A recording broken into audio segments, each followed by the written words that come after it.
Assalamualaikum warahmatullahi wabarakatuh. Perkenalkan, saya Elisa Putri dengan NIM 214738115 KT09471. Dalam video ini saya akan menjelaskan mengenai model arsitektur pohon, yaitu model Holtum.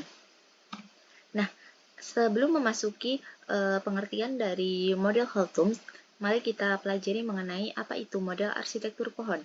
Model arsitektur pohon itu merupakan gambaran morfologi hasil rangkaian dari seri pertumbuhan yang nyata dan dapat diamati setiap saat. Model arsitektur biasanya diterapkan untuk tumbuhan berhabitus pohon sebagai gambaran dari salah satu fase dalam rangkaian pertumbuhan pohon tersebut. Selanjutnya, masuk ke karakteristik model arsitektur pohon Holtum.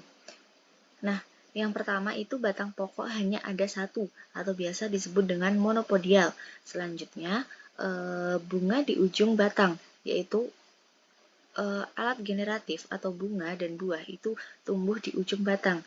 Selanjutnya, karakteristik yang ketiga adalah pertumbuhan terbatas. Kenapa pertumbuhannya terbatas? Karena setelah munculnya bunga, kemudian dilanjutkan dengan munculnya buah, maka pohon itu akan mati, tidak bisa melanjutkan siklus hidupnya. Selanjutnya, daun-daun tersusun spiralis.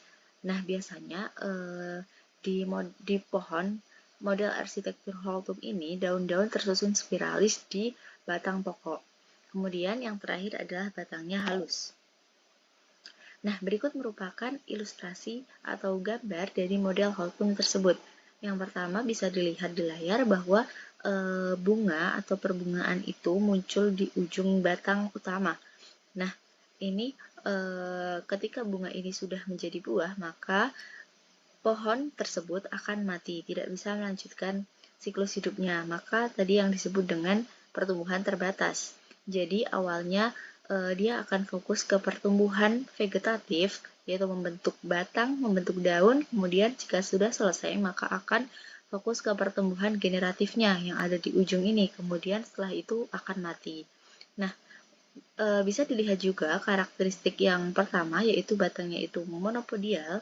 Bisa dilihat dari gambar ini bahwa model arsitektur pohon Holtum ini tidak ada cabangnya. Jadi ketika batang pokok ini tumbuh, maka langsung muncul daun yang spiral di batang utama. Nah, untuk contoh spesies dari model arsitektur Holtum ini adalah yang pertama Coripa utan. Coripa utan ini biasa disebut dengan gebang. Berasal dari famili Arecaceae, yaitu palem-paleman.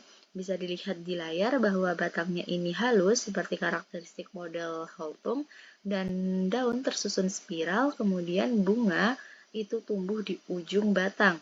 Nah, berarti setelah bunga ini muncul kemudian dilanjutkan sampai dia tumbuh buah, setelah itu pohon tersebut akan mati. Nah, yang kedua contoh spesiesnya adalah Agave cisalana.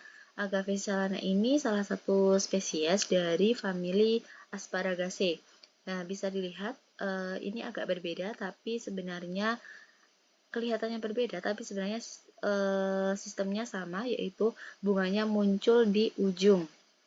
Nah, ketika bunga ini muncul juga setelah selesai masa generatifnya, tanaman ini akan langsung mati. Nah, yang selanjutnya adalah Metroxylon solomonense atau tanaman pohon sagu dari famili Arecaceae juga. Nah, ini hampir mirip seperti pohon gebang, yaitu di sini ada daun yang tersusun spiral, kemudian bunganya ada di ujung batang. Nah, selanjutnya masuk ke fungsi dari model arsitektur Holtum itu sendiri. Yang pertama itu bisa buat pengarah jalan. Nah, kenapa bisa buat pengarah jalan? Karena batangnya yang halus, yang tidak ada cabangnya tadi, yang monopodial, itu ketika disusun dalam pola pertanaman yang rapi, yang urut, dan sejajar, jarak tanamnya sama seperti ini di pinggir jalan, maka akan terkesan terlihat rapi. Jadi ketika ada seorang pengunjung atau orang-orang yang datang di suatu tempat dan jalan di jalan tersebut, maka akan terfokus dan merasa diarahkan untuk mengikuti jalan di pola pertanaman tanaman ini. Jadi akan terfokus seperti itu. Nah, selain itu dari pengarah jalan ini juga bisa memberikan kesan nyaman jika pola tanamnya rapi, seperti yang ditunjukkan di dalam gambar. Nah, contohnya ini bisa ditemui di pintu masuk taman, pintu masuk hotel, bahkan di sekolah-sekolah juga sudah menerapkan pola tanam model arsitektur Holtum di area masuknya. Nah, selanjutnya fungsi yang kedua itu juga bisa juga untuk unsur estetika. Nah, seperti yang sudah dibilang tadi bahwa bunganya itu tumbuh di ujung batang, maka jika suatu tanaman dengan model arsitektur Holtum ini ditanam di suatu lereng atau di samping gedung yang mana gedung itu bertingkat, dan ketika ada seseorang yang memandang dari lantai atas, maka akan terlihat estetika dari bunga ini, karena pohon ini, contohnya pohon gebang ini bisa tumbuh sampai sekitar 20 meter, maka ketika bunga ini tumbuh bisa dilihat dari lantai atas di gedung bertingkat, bukan hanya dari bawah saja. Nah, ini bisa masuk ke unsur estetika. Nah, selanjutnya fungsi yang ketiga adalah pemanfaatan organ tanaman lainnya. Nah, dikarenakan model arsitektur pohon Holtum ini tuh ketika sudah selesai masa generatifnya, pohon ini akan mati, maka biasanya pohon-pohon ini itu dimanfaatkan organ-organ lainnya. Misalnya di Metroxylon solomonens itu ketika sudah selesai masa generatifnya, maka batang ini akan dijadikan sebagai sumber makanan atau karbohidrat yang biasa disebut dengan sagu. Selanjutnya untuk daunnya itu juga bisa dijadikan sebagai atap rumah dan bisa juga digunakan sebagai dinding rumah seperti itu. Nah, selanjutnya untuk fungsi masih dengan pemanfaatan organ tanaman lain, yaitu ada di Agave sisalana atau biasa disebut dengan sisal.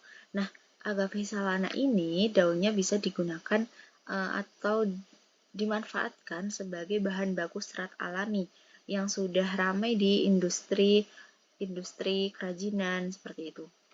Nah, untuk selanjutnya adalah untuk media tanam tanaman lain. Contohnya yaitu Metroxylon solomonens ini, karena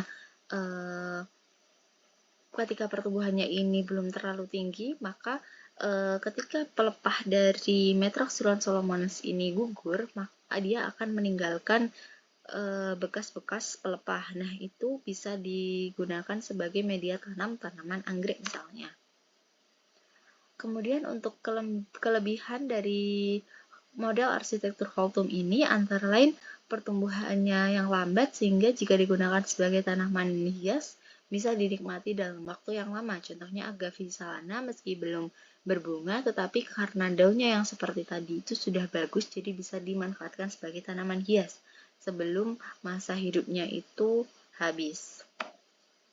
Selanjutnya untuk kelemahannya itu biaya pertanamannya tidak efisien, karena ketika suatu pohon itu sudah mengalami masa generatif dan selanjutnya akan mati, itu perlu penanaman kembali karena tidak bisa berbunga dan berbuah lagi. Nah, berikut merupakan referensi yang saya gunakan dalam penyusunan PPT ini. Sekian presentasi dari saya. Apabila banyak kesalahan, mohon maaf. Terima kasih atas perhatiannya. Bye-bye. Assalamualaikum warahmatullahi wabarakatuh.